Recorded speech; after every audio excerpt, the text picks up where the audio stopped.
Okay, Houston, we did an optics calibration. We get zeros all the time. Good, you understand optics calibration and zeros all the time. Good.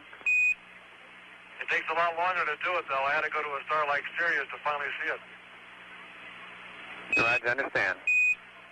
Oh, we're real glad you got that so we can get a horizon calibration term in the computer.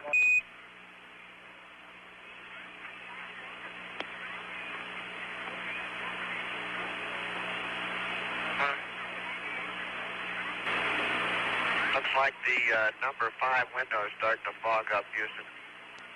Roger, Houston understands that the number 5 is fogging up.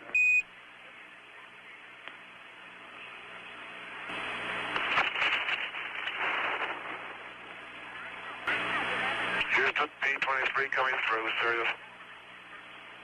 Roger, Jim, thank you. These numbers are a little better. Oh, we would expect so.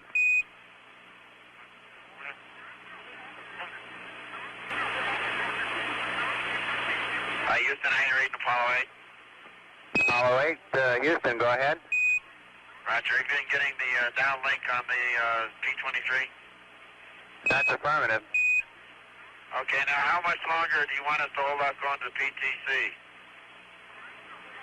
Stand by, one thing. This is Apollo Control, Houston. It's 6 hours, 8 minutes into the flight.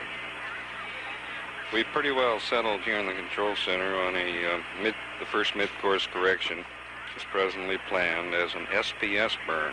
Purposely wanted to get some early indication of its performance, the service propulsion system, and fortunately the other events seem to have worked in our favor. We're presently planning an SPS burn of about 2 to 3 seconds duration. We'll be putting 24 feet per second into the overall velocity. And this event is presently scheduled to occur about 9 hours into the flight. And let's see, beyond that, we still have no other indication of, we don't know any better just when the high-gain antenna checkout will be made, but it should be done shortly. We have some tape from the last few minutes. We'll play it for you now.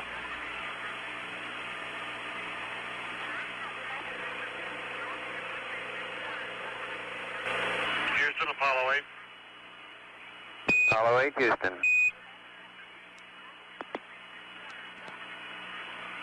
Apollo 8, this is Houston, over.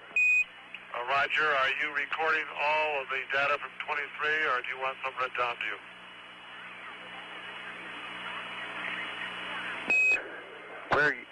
Stand by, Jim. We think we're getting it all. We're confirming now. That's affirmative, Jim. We're getting all that's coming down. How's it going? It's working very nicely. I finished one set with Sirius, 3 stars, and one set with Procyon, or 2 sightings. 3 sightings with Sirius, 2 with Procyon. Alter. Okay, Houston, this is Apollo 8. We're ready to go to the PTC attitude. Roger, Frank, understand. And we understand you've completed all 5 sets, 3 on one and 2 on another in P23, is that right? That's affirmative, but we've finished 5 sightings, 3 on 15 and 2 on 16.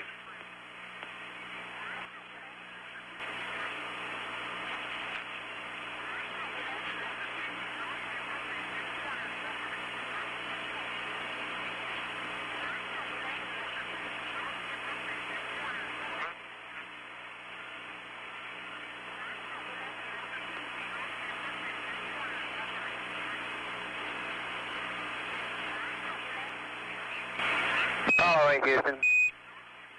Go ahead, Houston, Apollo 8. Right, Frank. What we're doing down here is this. We'd really like for horizon calibration, we'd like a total of 15 marks. 3 sets on one star, 2 on the other. On the other hand, we're balancing that with the need to go to PTC, and we're not losing sight of the fact that you want to go to PTC right away. So if you could bear with us just another couple of minutes, we are trying to decide whether to ask you to go back and do some more P23 or whether to clear you at this time to go to PTC. Over. Okay, we started maneuvering to PTC. We're getting kind of far behind is the only thing I'm concerned about, Mike. Jim is now taking off his pressure suit. Roger, understand. How about you and Bill? Well, we're standing by till he gets through. I understand. And you are maneuvering the PTC, that's fine. Well, I would prefer to do that, but we'll hand by. All right. What you... Okay, stand by just one. Apollo 8, Houston. Go ahead, Houston, Apollo 8. Roger, we would like to hold off on the passive thermal control until 7 hours GET, and in the meantime to get as many more P23 marks as level can give us, starting again with the first star and doing 2 sets of 3 marks each, and then going to the second star we gave you, and concurrent with that, if possible, we'd like Bill to run this high gain antenna check out if level's attitude is compatible with that. Over. Okay, but they have not been to date. We're almost to the passive thermal control attitude now, and Jim is just halfway through taking his suit off. Roger, understand. We'll have to hold off for a minute here.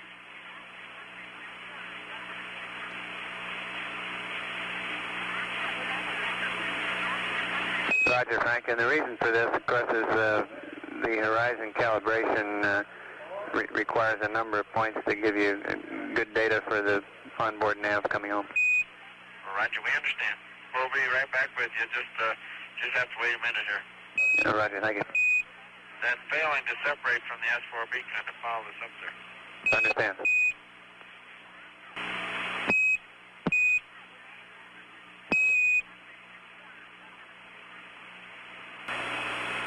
Houston, Apollo 8, how do you rate? Apollo 8, go ahead.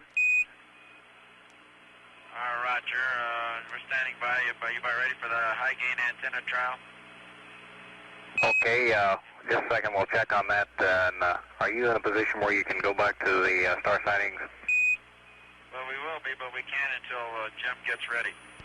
Okay, we'll stand by and give us a mark on that. In just a second, I'll check on the antenna. Okay, looks like we're ready to go on the high gain antenna check.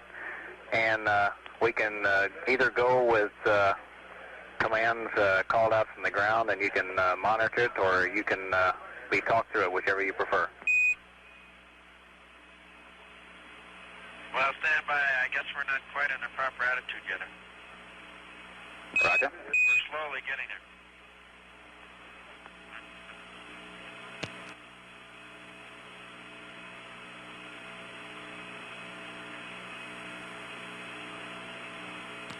This is Apollo Control Houston at 6 hours 29 minutes into the flight. At the present time here in Mission Control Center, we're in the process of changing shifts. Flight Director Milton Windler and his maroon team of flight controllers are coming on to relieve Flight Director Clifford Charlesworth and the green team. We've had some brief conversations with the Apollo 8 crew, primarily concerning the onboard navigation exercises they're involved in at the present time. The crew attempting to sight on 2 stars, Sirius and Canopus, and take sightings, angular sightings between the stars and the Earth horizon. The conversations also concerned putting the spacecraft in the passive thermal control mode, and we expect shortly to begin some tests on the high gain antenna. We'll play back the tapes that we recorded of the conversations with the spacecraft, and then pick up with whatever conversation is going at the time.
Apollo 8, Houston, did you call? Roger, there's high gain antenna on wide auto. Roger. This is Apollo Control. At the present time, the spacecraft is nearing 30,000 miles altitude. The displays here in Mission Control Center show our current altitude at about 29,228 nautical miles. This is Apollo Control at 6 hours, 35 minutes into the flight.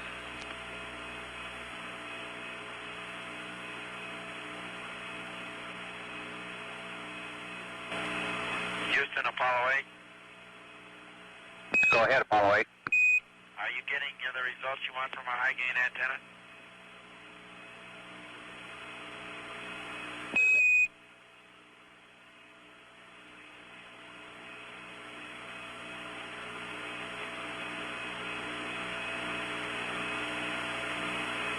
Apollo 8, Houston, affirmative, we are getting your data, and we may have a beam width change, but stand by on that. All right, we're standing by, and Jim is about ready to go back to the P23.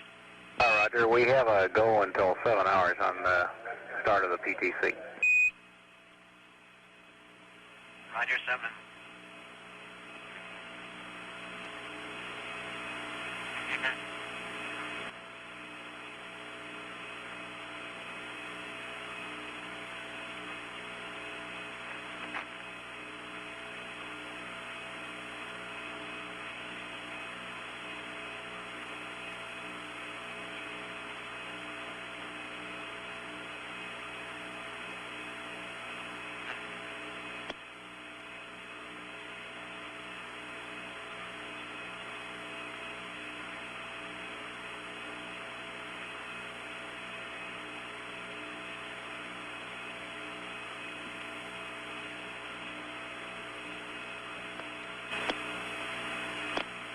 Houston, Apollo 8. Go ahead, Apollo 8.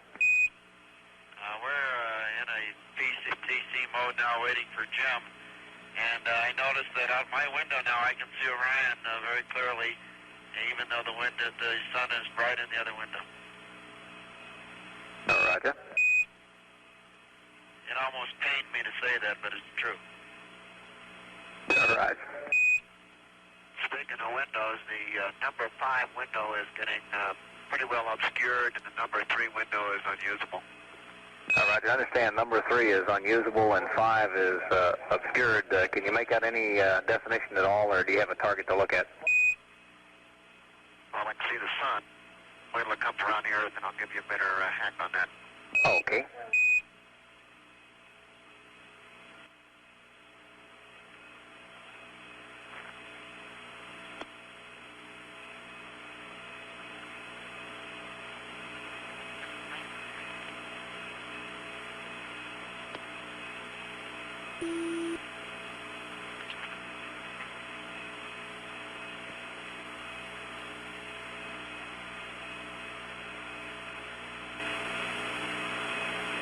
Apollo 8, Houston, we're going to go ahead and try to dump your tape right now. The circuit margins aren't too good in our present configuration. We're going to take a look at it. If it doesn't work, we may have to dump it again in a later configuration. Roger. That's a no-no. Bill. Whoops. Sorry about that. Yeah, while we're apologizing, I guess I ought to apologize again for all those crazy numbers I gave you after TLI. A guy was calling out a projection, and you know, if you stop burning right now, you'd have an apogee of 60,000 miles, 90,000. And I guess I was hearing those in one of my several ears, and I just did a transponder. And Were you passing those out? oh man, I whipped in a lot of good things. Fortunately, you didn't hear it. But I am sorry, and I hope the record's been properly purged. Yeah, well, we're settled down now, and part of our problem, I don't want to blame IBM or belabor the thing, but one of the problems we had this morning, that kind of information was really critical. And we're working with a data display thing, and I'd get the channel, and then the computer decides to change the channel. And it changes it to, say, the ECS readings, which I don't need. So then I hit the TV guide, to find out what the new channel is, and meanwhile, you know, and then it changes again. So we're constantly, I was, you know, trying to, we now have it worked out where.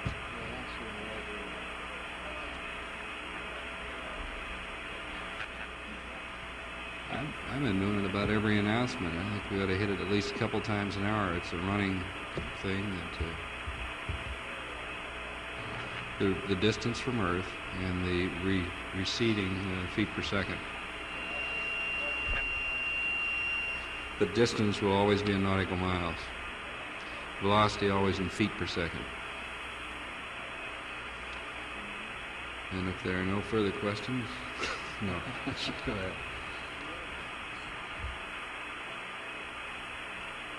Are we ready? Okay, I think we've gotten off to a very good start here.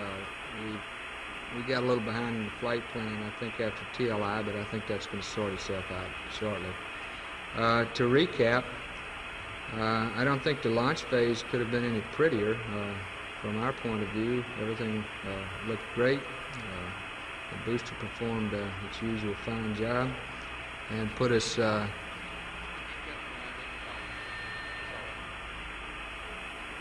oh, I'm sorry. I'm Cliff Charlesworth, flight director on Apollo 8, one of them. To continue, I think the booster did its usual fine job. The insertion was almost perfect, something like 99 by 103, targeting for a 100-mile circular. That's pretty good workmanship. Nothing else, I don't think, of significance in launch phase. We seem to have reasonable communications all the way up. As far as the Earth parking orbit phase, everything appeared normal to us. You probably heard the exchange concerning the O2 high flow. This, we think, is the same thing that they went through on Apollo 7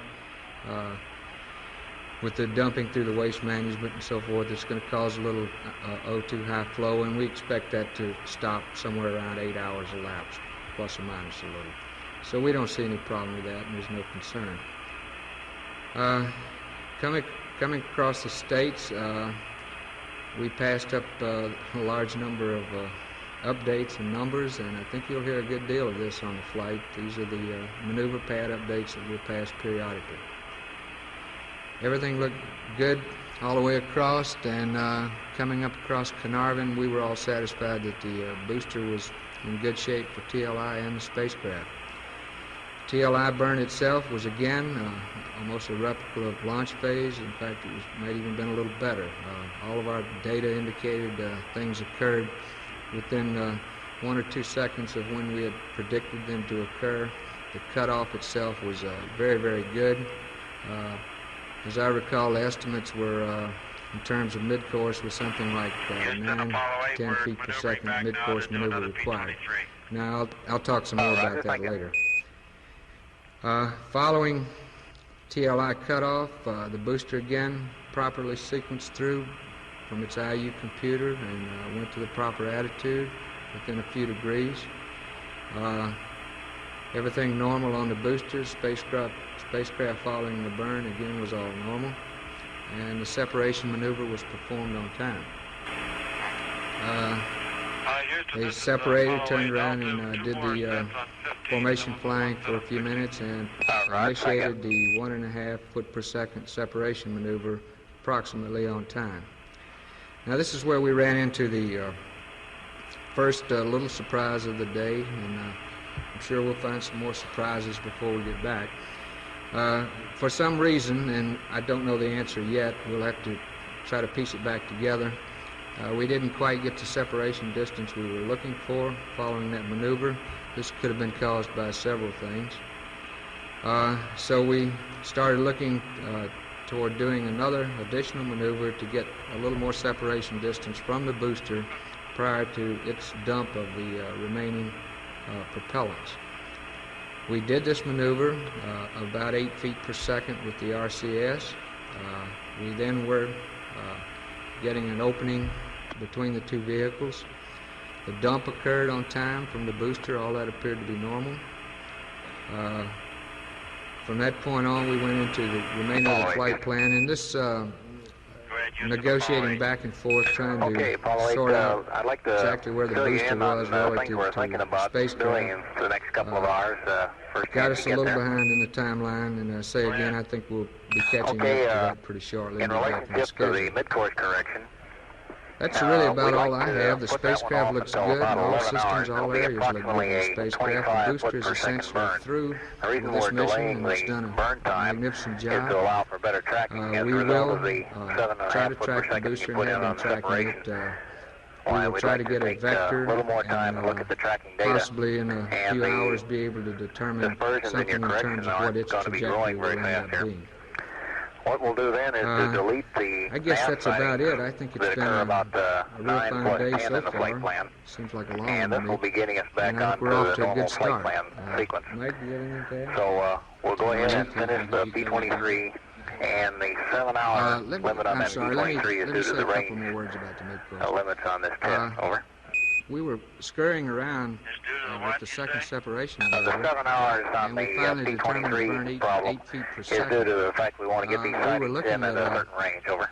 A 7 or 8 foot per second midcourse with the RCS eventually. If you have any comments on that What we think we've proposal, gotten go ourselves ahead to and now pass is it that down and we'll we'll probably have a feed 'em in. midcourse maneuver somewhere from 9 to 11 We need to hours, get out and of the this magnitude and will be get some some meat here, too. 24, All 25 right, feet looks per like second. we'll be back on the If flight this plan holds up, and by the again, we 11 have hours. to We'll be track holding for a little up on longer, the updates and pads we'll because of the probably do later this burn. maneuver with the SPS engine and thus get a check with the service propulsion engine prior to doing ROI. So we Houston, expect, Apollo 8. and they'll work on this Go for the ahead, next couple Apollo of 8. hours to home in on Roger, I when believe to make the we, midcourse, the S4B what in flight. size, It and with the SPS would engine, appear to and be we'll be tumbling, back and every for once in a while I'm getting trajectory. very bright reflections from it off the star, off the... It has to be the greatest sun. put-down remark of all time. All As soon right. as we find the Earth, we'll do the burn.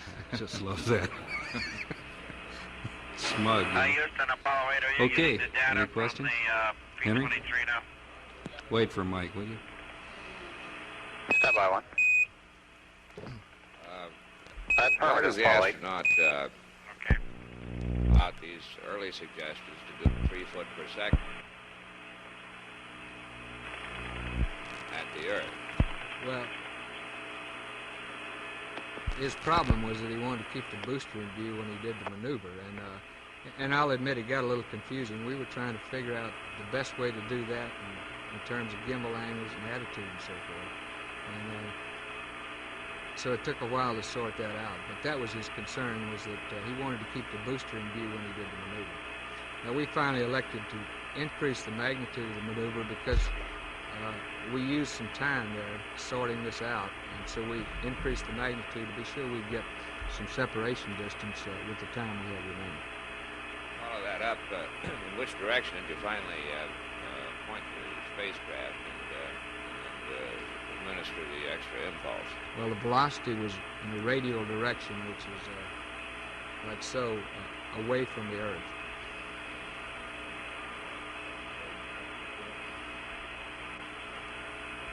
I'd like to ask Mike Collins about this. It seems to me that the quality of radio communication from the spacecraft Apollo 8, is Houston. clearer, much more intelligible Go ahead, this Houston, time Apollo than on any mission that All I right, can recall.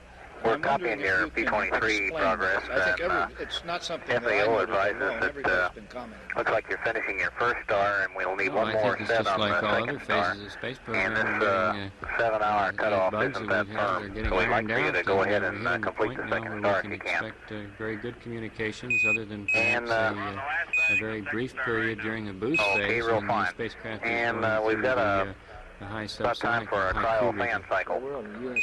We're on the USB system too, and that one, I believe, in Apollo Okay, we'll 7 do was, them one at a time for very clear. about 4 At minutes. least most of it that I This heard. is a quantum jump better than Yeah. Apollo 7. All right. Certainly we haven't made that quantum jump just in the last 2 months. Doesn't it have something got to do the, with the cryo fact fan that on you're getting in, away from interference on Earth or anything like that? tank number 1. Can't answer All that. right, Bill. We still had a few of the first Rev Willies, which we ran into on 7. Remember, we lost it over the Vanguard, and then it jumped around at Canaries on the first Rev on 7. And we had a little of that this time at Anariva, I think, or one of those stations where they just didn't quite come up. I think you've got a good point. I think it's better since Roger, we've understand gone up that's there. It 6 wasn't on before. Sirius It seems to and me. 1 on Procyon. I'm not a communications expert. We should have comms so good from the simulator. If there is a technical explanation for this that some communications expert could come up with, could you therefore Surely. And I'm sure there must be. And follow The slant of your question, I'm sure when you get a chance down in the lower equipment bay, looks like you're using the floodlights in the dim 2 position. And that one is a time-limited item. We'd like you to do your standard running in the dim 1 position. Over. To simulate a docking maneuver, and if not, would this have been possible? Were the rates? Okay, anytime you have them on running dim 1 position is preferred for the No, LED. we didn't make an attempt to physically dock. They were scheduled to move in fairly closely and take photographs and evaluate that sort of thing, but not in the sense of actually moving into a dock. But they did turn around and should have moved close and taken a photograph. Yes, the booster attitudes were stable. Okay, Apollo 8, you can terminate that one and go to the other making this tank. midcourse with the SPS primarily a fuel consideration then?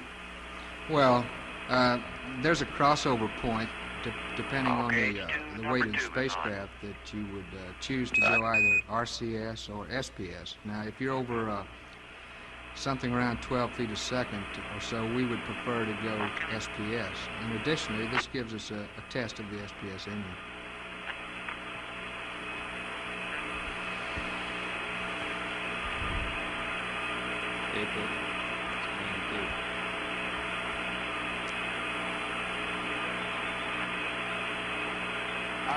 Yeah, this is the Cape. We'll be coming up with a question in just a moment.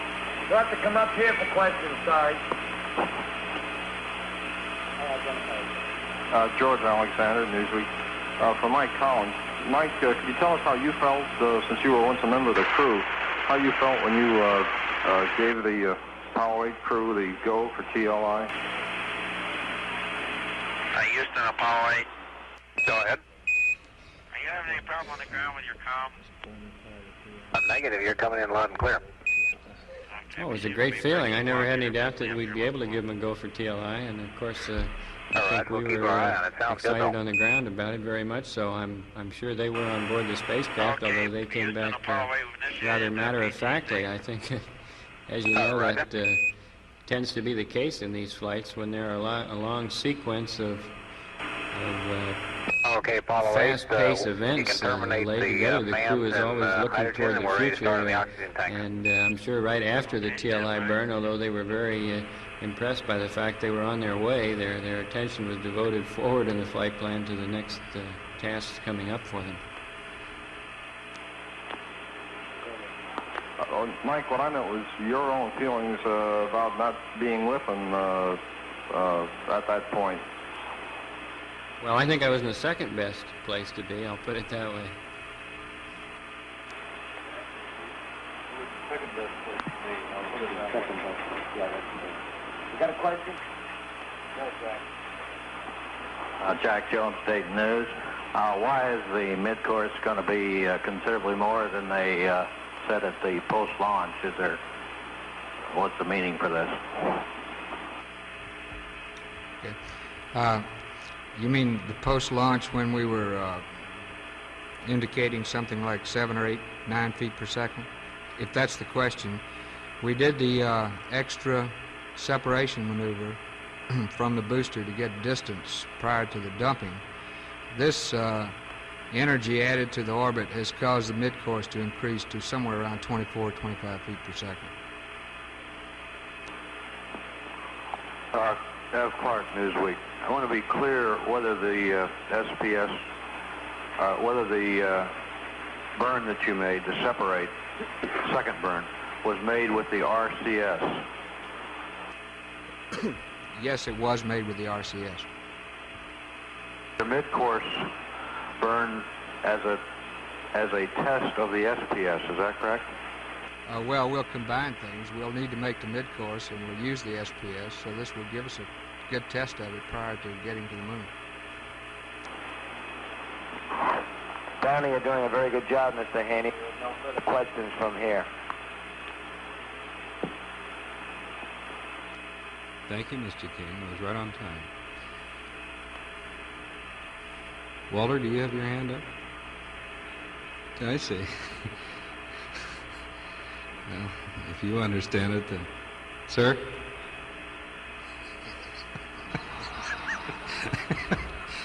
Yes, I thought nobody had ever asked the price of the flight. Is that... Okay, thanks very much.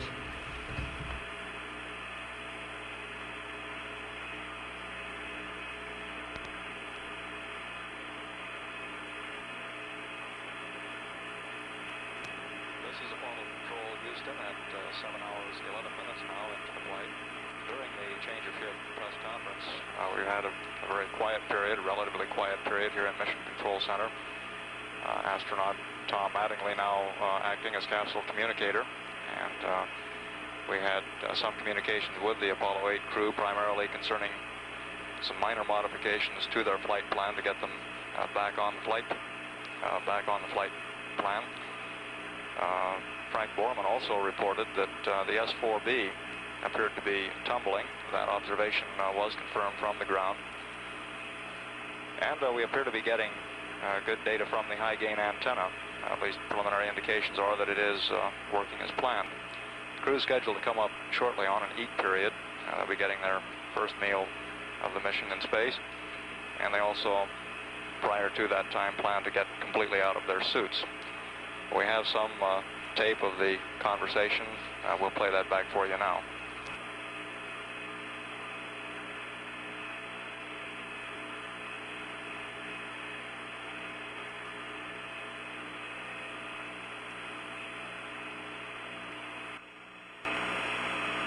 Apollo 8, we're through with the dump. You can have the tape recorder back.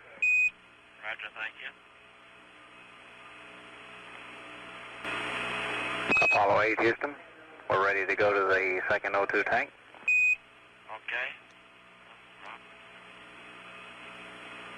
Okay. And for your information, it's Cleveland 24 to 10. And what we plan to do... Say again? Say again? That's Cleveland 24 to 10. Not over yet.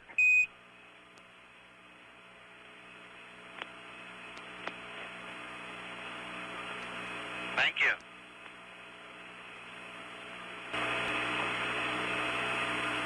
Okay, Apollo 8, looks like you can terminate your cryo fans now. And we're going to leave you alone for a while, let you get caught up.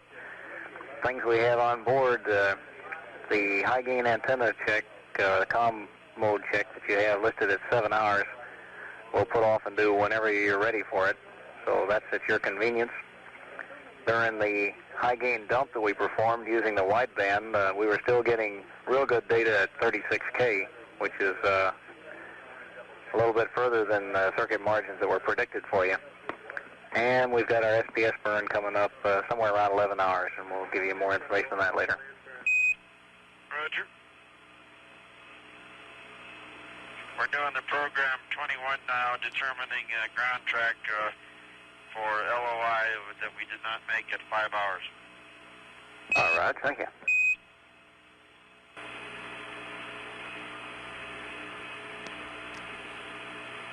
During that conversation with the crew, you heard Frank Borman refer to the windows on the spacecraft clouding up. He mentioned that the number 3 window was completely clouded over, and that the number 5 window was partially clouded. Those windows, as seen from the inside of the spacecraft, number from 1 to 5, beginning with the commander's side window, left-hand side of the commander's couch. Number 2 window would be the docking window above the commander's position. The number 3 window is the hatch window. Number 4 would be the docking window above the command module, or rather the lunar module pilot. And number 5 would be the lunar module pilot's right-hand window. You also heard some references there to P23. This refers to a computer program and indicates that the crew is involved, or refers rather to onboard navigation activities. We've had no other conversation with the crew, and we anticipate that they will be involved in eating shortly. This is Apollo Control at 7 hours 25 minutes.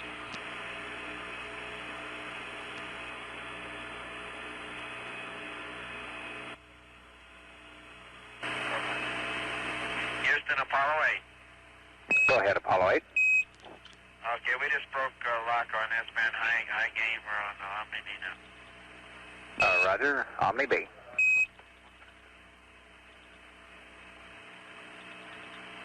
Apollo 8, is that Bravo or Delta? Dog, Delta. Roger. We can't get the program 21 to integrate up to LOI. It just stalls out around 69 hours and 2 minutes. Guidance.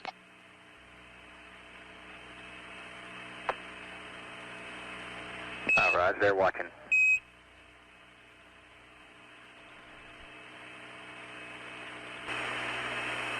Houston, Apollo 8. Go ahead, Apollo 8. Roger, do you want us to stop the integration via verb 96 over?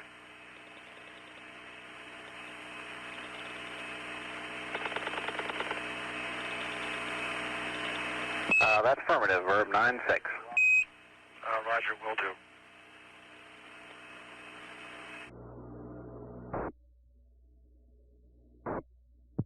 This is Apollo Control. It's 7 hours 49 minutes into the flight. We've had a very quiet period since our last announcement. The crew scheduled to conduct their first mid-course correction at about 11 hours into the mission. This had originally been scheduled for 9 hours, and we've flipped it for about 2 hours to allow for some additional tracking on the spacecraft prior to the burn. At present time, Apollo 8 is at an altitude of about 36,000 nautical miles, and as our altitude continues to climb, the velocity continues to decrease.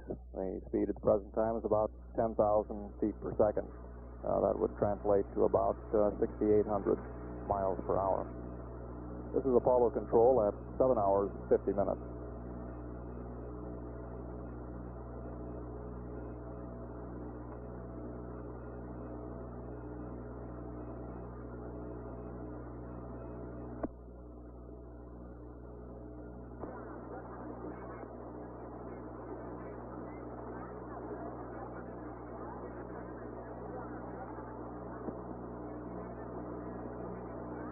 Apollo 8, Houston.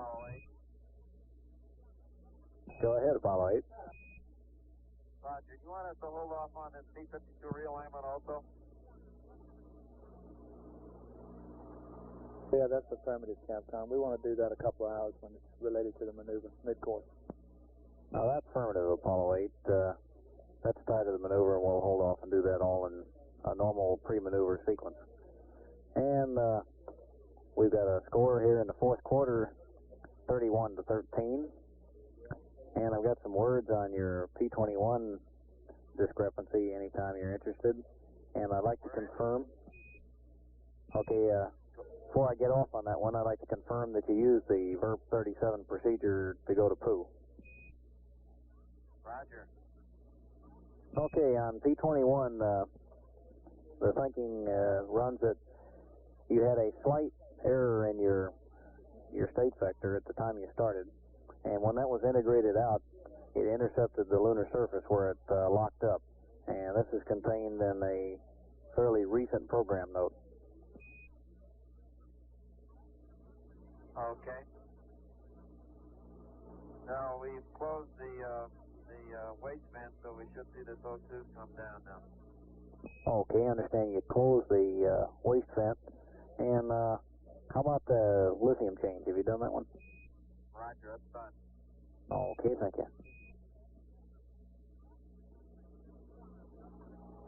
PCOM flight, you copy that? Hey, this constant communication is great. We won't have to have any debriefing. Yeah, that's pretty outstanding. Right. Did you copy that?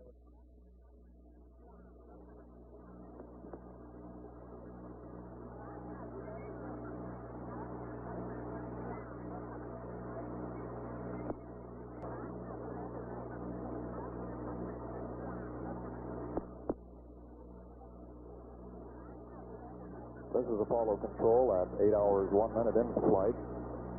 The crew has been involved in some housekeeping chores aboard the spacecraft, changing out lithium hydroxide canisters. And we had a brief conversation with them during which the ground passed up the score, the fourth quarter score of the Cleveland-Dallas game.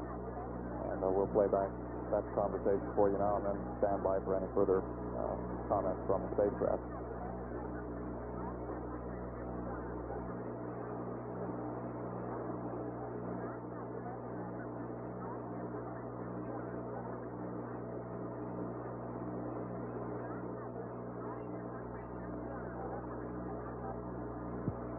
This is Apollo Control.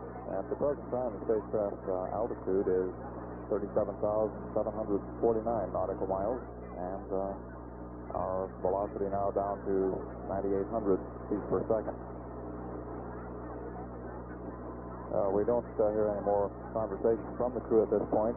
We'll stand by to pick up again should any communication develop between the ground and the spacecraft.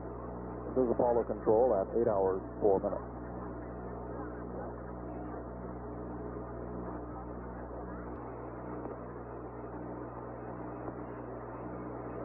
Houston, Apollo 8. Go ahead, Apollo 8. Roger. With the delay in burn, do you mind if we have a urine dump before the burn? While you're tracking up? Okay, stand by. Let me run that one by.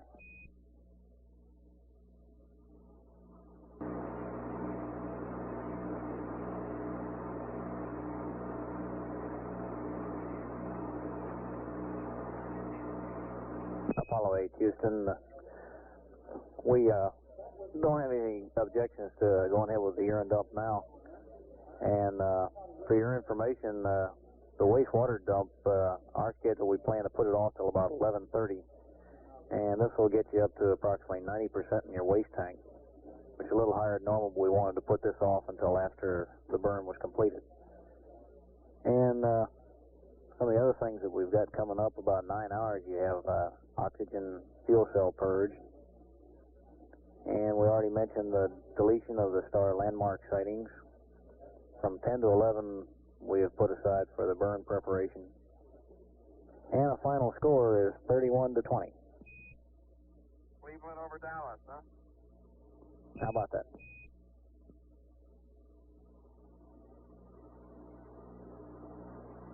Houston, how are the circuit margins on the S-band looking compared to your pre-flight calculations?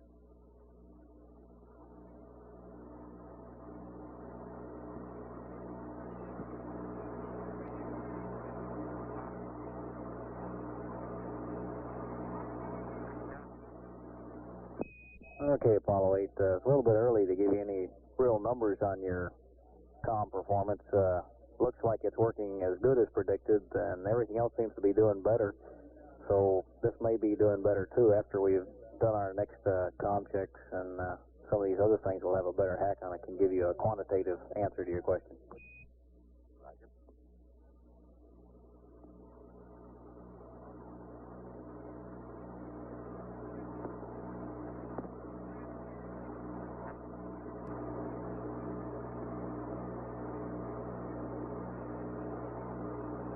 Apollo 8, how you read? Loud and clear, Apollo 8. Roger, should have a nice view of the Earth from here. We can see Baja California and about where San Diego ought to be. Very good. I can't see my dad's flight pool out there today, though. We'll tell the doctors about that.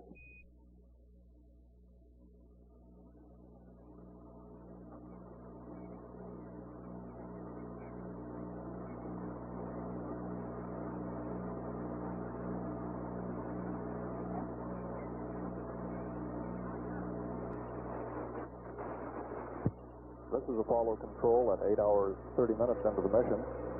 We continue to have a very quiet period here in Mission Control Center on board the spacecraft. The crew also getting a bit of a chance to relax and get out of their spacesuits. We also anticipate they will be getting something to eat at this period. The midcourse correction maneuver, the first burn of the surface propulsion system engine, which is anticipated to be about 2 to 3 seconds in duration, is currently scheduled for about 11 hours ground elapsed time. That's about 2 hours later than it was originally planned in the flight plan. We anticipate that following that burn, we will be back on the nominal flight plan. We do have some communication between capsule communicator Ken Mattingly and the crew. We'll play that back for you now.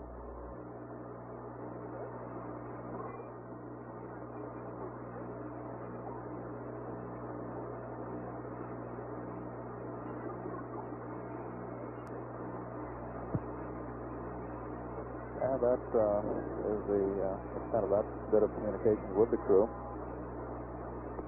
At the present time, the spacecraft is approaching 40,000 miles in altitude. We're about 39,500, and the velocity continuing to drop off down now to about 9,600 feet per second.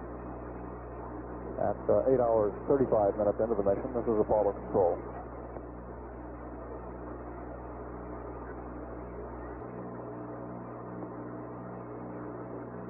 Apollo 8, Houston. Go ahead, Houston. Okay, we dropped off of high gain out of the Omni there for a bit and went to low bit rate, and we're getting ready to command you back to high bit rate. Do you want us to keep you posted every time we change tape speeds?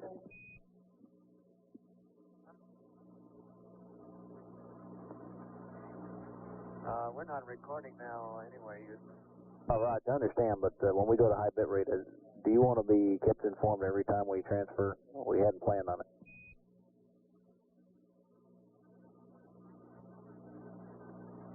If we think we need the recorder, we'll ask you on that thing. Oh, okay. This is Apollo Control at 9 hours into the mission. At the present time, the spacecraft has covered about 42,000, almost 43,000 of the some 200,000 miles separating Earth and Moon. It's now traveling at a speed of about 9,200 feet per second, or about 6,200 miles an hour. Up to now, the mission has gone extremely well. The spacecraft is performing nominally in all respects, and we continue to have a relatively quiet period, both here on the ground and in terms of communications with the astronauts on the spacecraft. We did have one brief communication a short while ago concerning data transmission from the spacecraft, and we'll play that back for you now.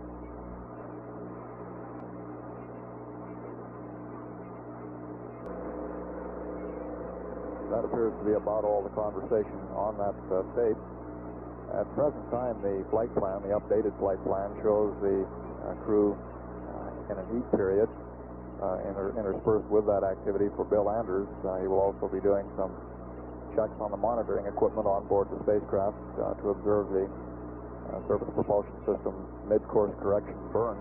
That will be occurring in just a little less than 2 hours from now, as currently planned. At 9 hours 3 minutes, this is Apollo Control.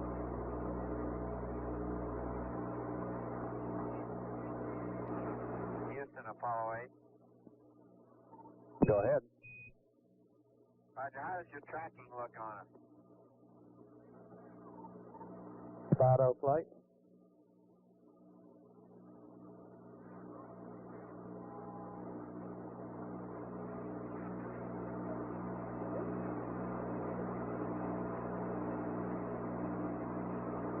Apollo 8 tracking still in progress, and a little too soon to give you a firm answer on the results, but everything looks nominal so far.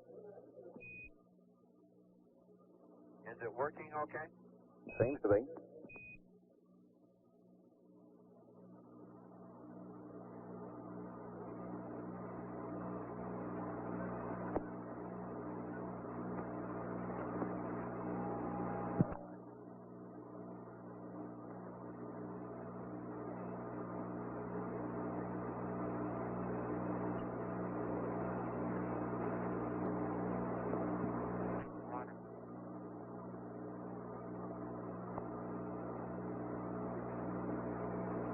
Apollo 8. Go ahead. Okay, sometime when it's convenient for you now, I'd like to see a oxygen fuel cell purge. And do you have any estimate on when you might be getting around to this comm test? Well, right now we're right in the middle of trying to get something to eat, Ken. But I guess we can do the fuel syrup purge.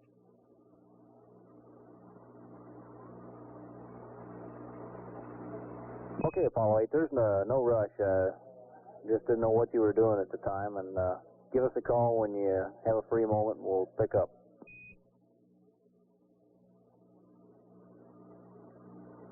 We can start the O2 purge now if you wish. Okay, that'd be fine, and I'll keep track of the time for you. Okay, that'd be good. Now, turn on O2 now on fuel cell 1. Okay, thank you.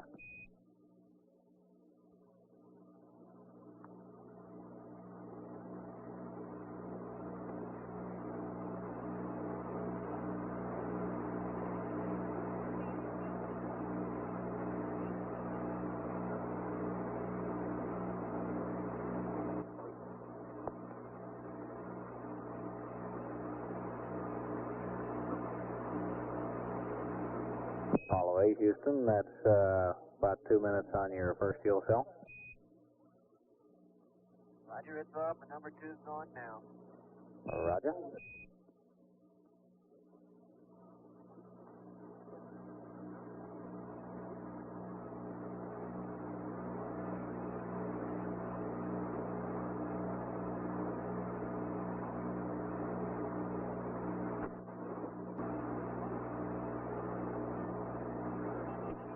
Houston, Apollo 8. Go ahead. While I'm waiting for my turn at the water gun, I might give some comments on the optics. There seems to be quite a band of light that goes all the way across the scanning telescope, anywhere in the vicinity of the sun. Just a little while ago, we were in a position where I could pick up the moon in the scanning telescope. And then I looked at it in the sextant, and the sky, the space around the moon was a very light blue, just about as light blue as we have it back on Earth. And it's not black, that sun angle with the moon. I understand this light blue showed up in the sextant? That's the purpose of I maneuvered the optics so I could pick up the moon in the sextant. And the space around the moon is a light blue. Raj, can you make any kind of an estimate about proportion of the radius, how far out that seems to extend? Well, it extends the full length of the sextant. Actually, I could see it coming as we moved across because the band of light in the scanning telescope cut across where the moon was, and we moved in this area. I believe it's caused by the refraction of the light inside the optics themselves. All right. Also, I've been occasionally looking out to see if I can see stars at various sun angles, and at this particular altitude, it's very difficult. In the scanning telescope, the sun is very bright and the Earth is very bright. And if I look at the Earth and try to look for stars, I lose my dark adaptation very quickly. Roger. Do you have any problem seeing the moon? No problem seeing the moon.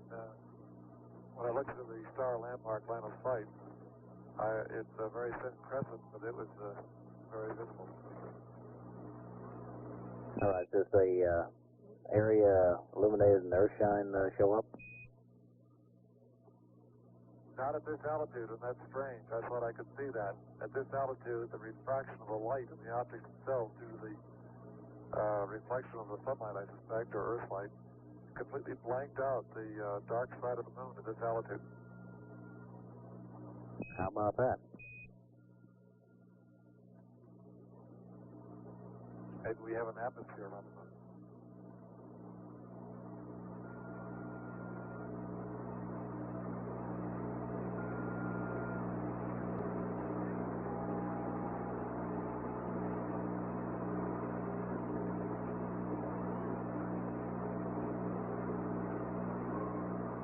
Okay, Apollo 8, looks like that ought to terminate fuel cell purging. Roger.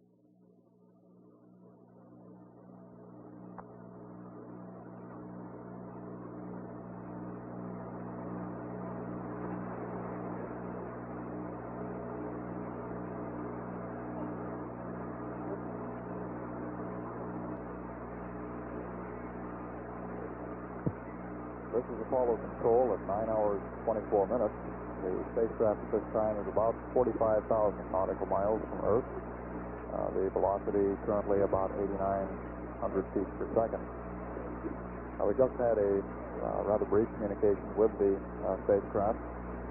Astronaut Lovell reported on the optic, the onboard system to assist in navigation, midcourse navigation, and reported that the sky around the moon, when viewed through the sextant, the 28-power optical device on the spacecraft, appeared to be a light blue rather than black, as he had expected. Lovell also reported that he was not able to see as many stars at various sun angles through the scanning telescope as he had expected, and also that light refraction apparently from the sun also interfered somewhat with his ability to see as much of the moon through the sextant as he had anticipated prior to the flight. We'll play back the tape of that conversation for you now.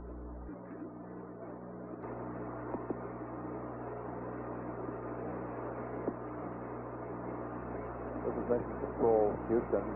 Very interesting comments there from astronaut James Lovell on the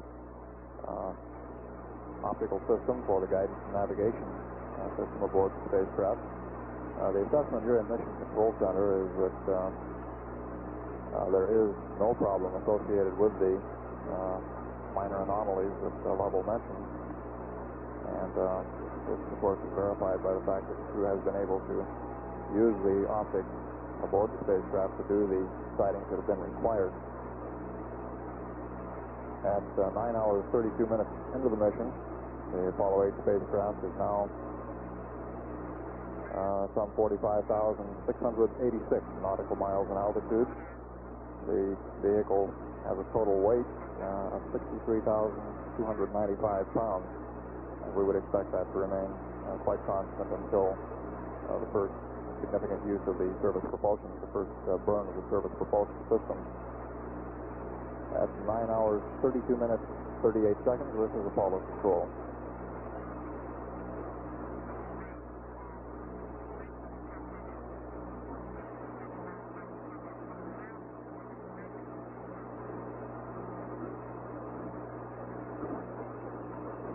Houston, Apollo 8. Go ahead, Apollo 8. Do you want to get started here around 10 hours? Is that what you said? Well, what we had planned was to use the 10 to 11 hour period as your pre-burn preparation, just as we would have done normally. And fine, we can go ahead and do that.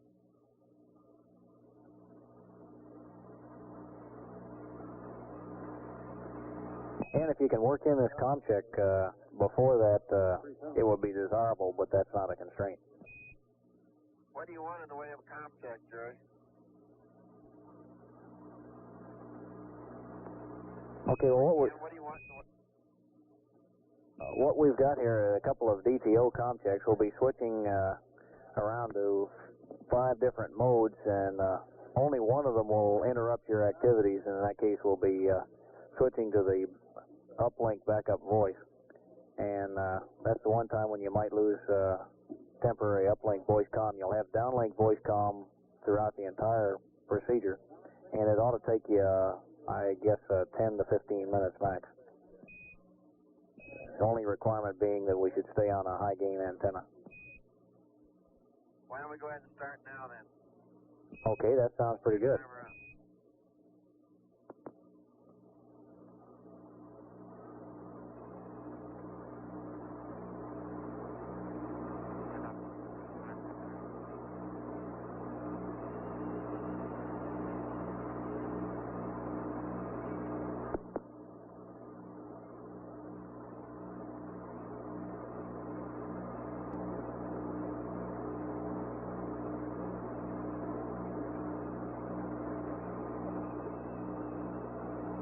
Okay, Apollo 8, another couple of minutes we'll be ready to go into our comm check. And for your information, looks like the signal strength is 3 to 4 dB better than expected on the wide range, on the wide beam mode. And approximately that gives you a 1.4 increase in your range. Roger, let's not increase it by 1.4 though. Okay.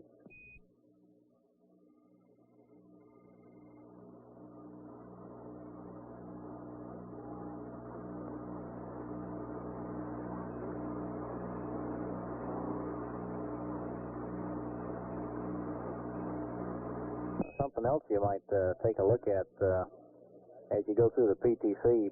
We have some people who would like to know if you can see any detectable effect on the windows in the form of their fogging. Particularly, does the sun seem to vary the fog intensity, or does it increase it or decrease it or make it go in patches or anything like that that you might be able to notice?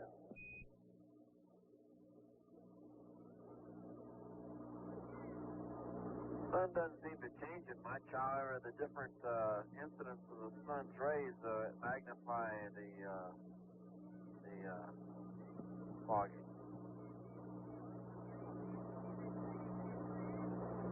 or at least change it.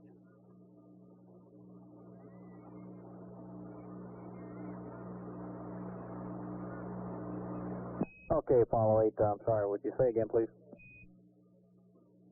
And the sun doesn't seem to have any effect on the windows themselves, but the different angles of incidence of the sun rays change the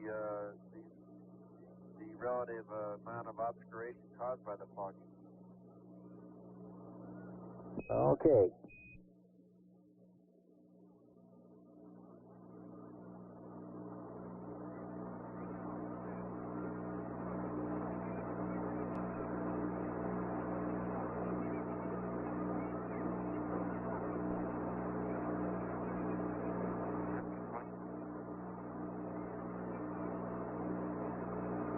Okay, Apollo 8, we're ready to go into the comm check now, and it's your option. We can call out the switches and let you position them, or we can command it from the ground. In either event, there will be a couple of switches that you'll have to throw for us. Go ahead and command them, and we'll throw what we have, what you want. Okay, and I'll keep you posted on what we're doing. The first test is an uplink of voice and ranging with full downlink, which is essentially what you're doing right now. It's to be used for a baseline.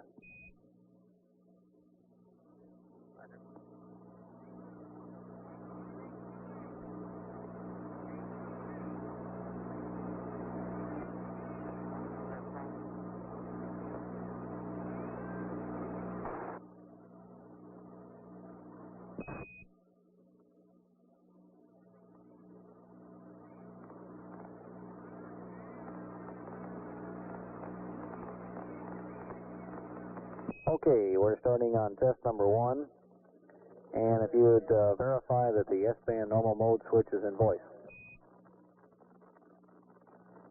Roger, we're in voice. Okay. Charlie. And the up telemetry data to data. Roger, data.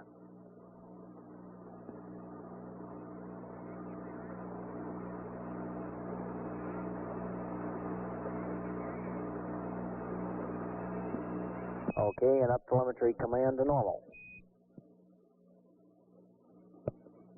Normal. Roger. How about high gain antenna track to auto?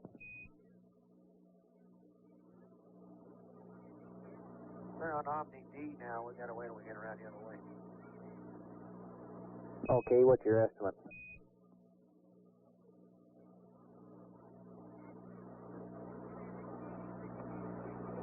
We're at 15 minutes probably.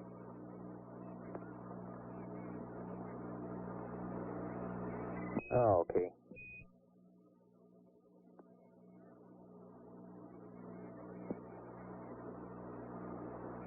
Maybe we better hold the comm check off till after the Midcourse, because we better get started here at 10 if we want to burn at 9. That's firm. We're reviewing that right now. See if we want to burn at 11. What is it?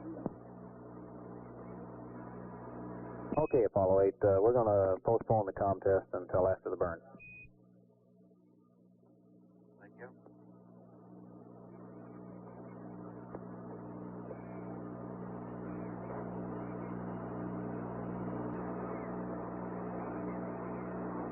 Houston, Apollo 8, you ready to go for us to go through with the P52 now?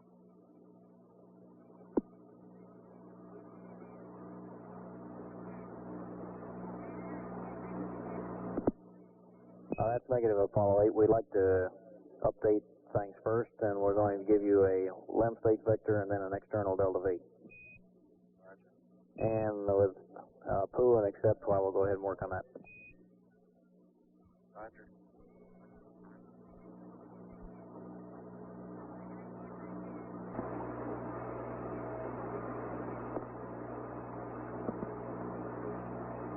Apollo 8, Houston. Go ahead.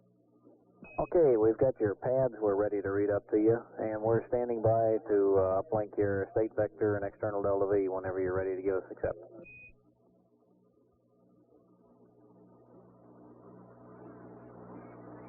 Rogers, just stand by one. We'll get the pad one.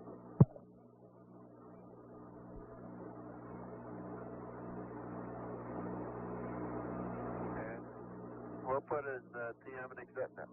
At this time. All right.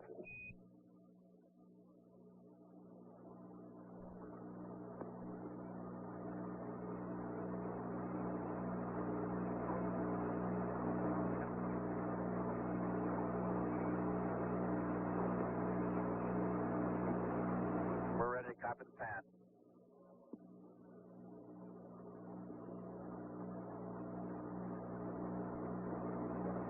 Okay, Apollo 8, I didn't copy that last, and we are sending your state vector up now. Roger, we say we are ready to copy the pad. Okay.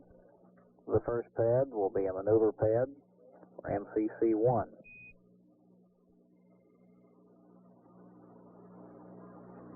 And this will be an SDS GNN.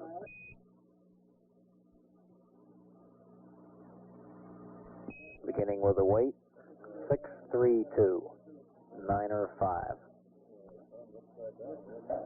Minus 163. Plus 129er. 010. 59er. 5830. Plus 00136 minus 00045 plus 00202 345 188 343 niner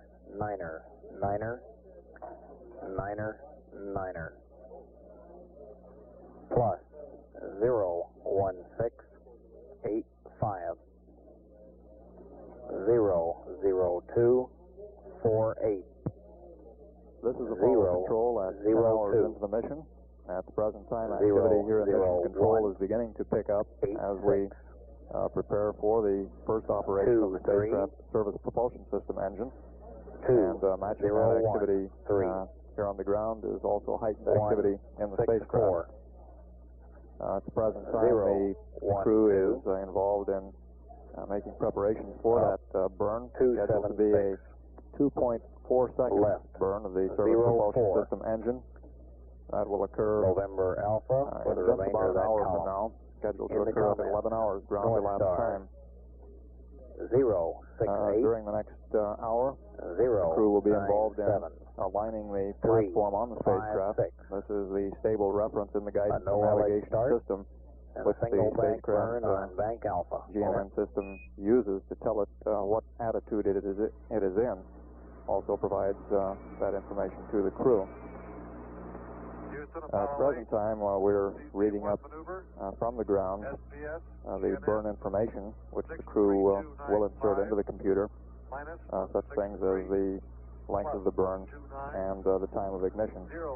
We also have some recorded communication with the crew. We'll play that back and then pick up with the conversation as it progresses. Minus 00045 plus 00202 345 188 343 all 9 plus 01685 00248 002 00186 23 2013 164 012 up 27.6 left 04 November Alpha for the remainder. North set stars roll 068 pitch 097 yaw 356 no ullage single bank Alpha. Roger, Apollo 8, that's correct. And I have a TLI plus 11 pad for you.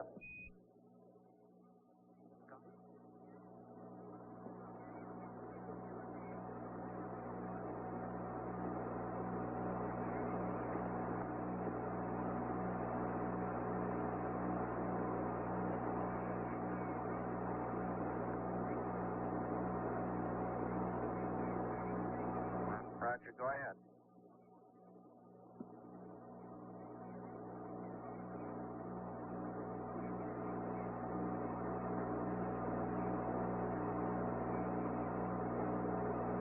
Houston, Apollo 8, go ahead. Roger, Apollo 8, loud and clear now. Are you ready to copy? Roger, ready to copy. Okay, this is a TLI plus 11 SDS GNN. This assumes the midcourse correction number 1. 63140 minus 163 plus 129er 013 56 4897 minus 005 9er plus 00000 plus 47016 177 143 000 November Alpha plus 001 9er7 47020 551 468 18 12 1283 257 023 up 263 left 17 plus 1195 minus 16500 126 83 356 08 050 4705 North Stars 068 097 356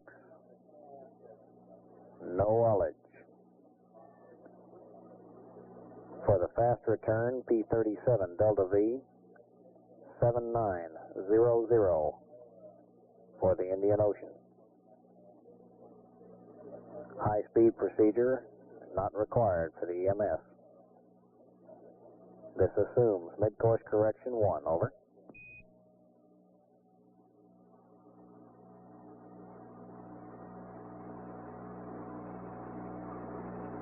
Stand by. Roger.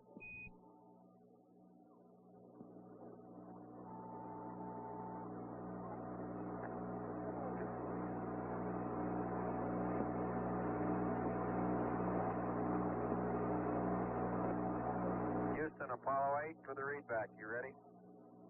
Go ahead. ELI plus 11, SDS GNN.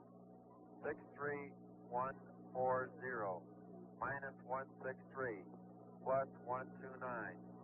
1356. 4897. Minus 00599. Plus 00000. And I believe it's plus 47016. That's affirmative.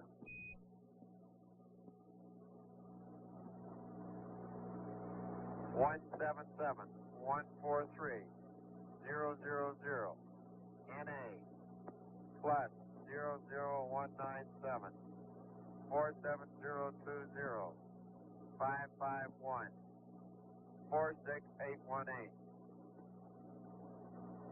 128.3 257 023 up 263 left 17 plus 1195 minus 16500 plus 12623 35608 0504705.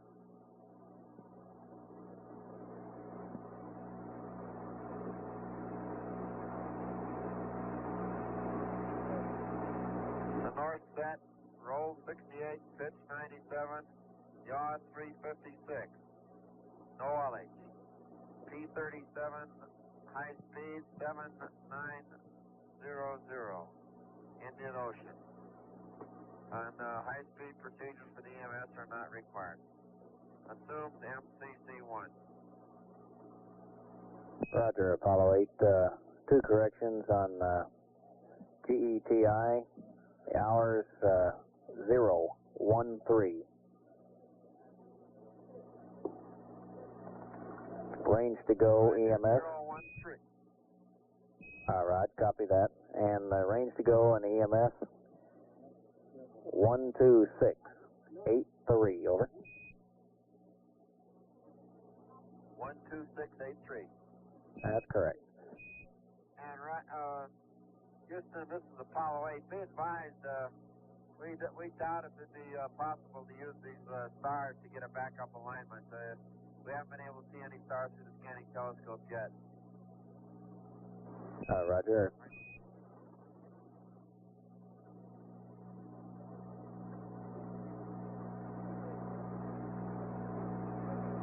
Okay, and another comment for you, Apollo 8.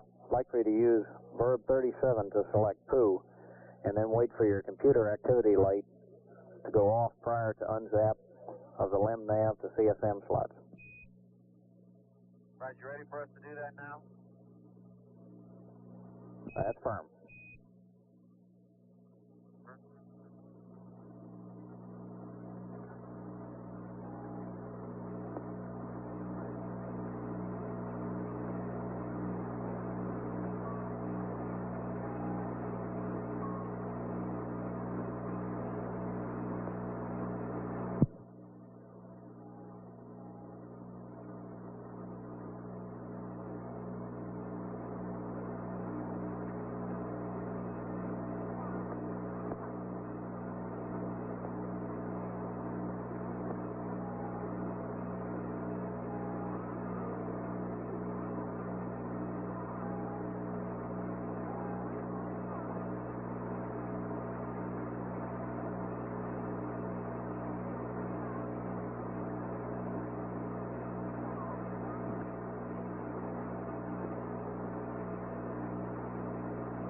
Houston, this is Apollo 8. Go ahead. Okay, now we'll go ahead and start back from the flight plan around 8 hours here, P52, right? That's firm. Well, we've transferred, we've transferred the fake vector to the LEM slot already before we did a 52. So we're going to do the 52 now.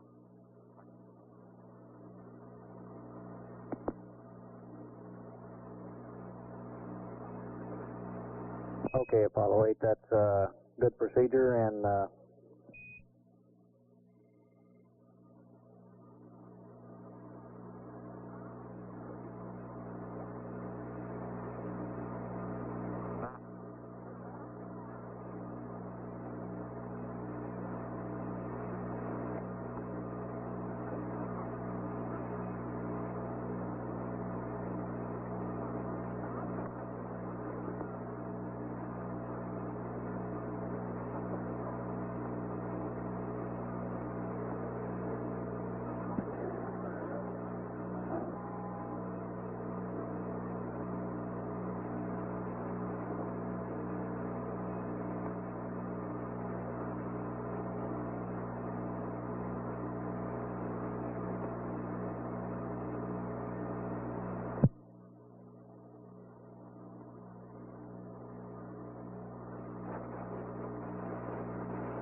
Apollo 8, Houston.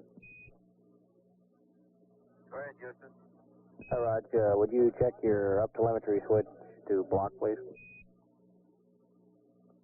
Thank you, Houston, block.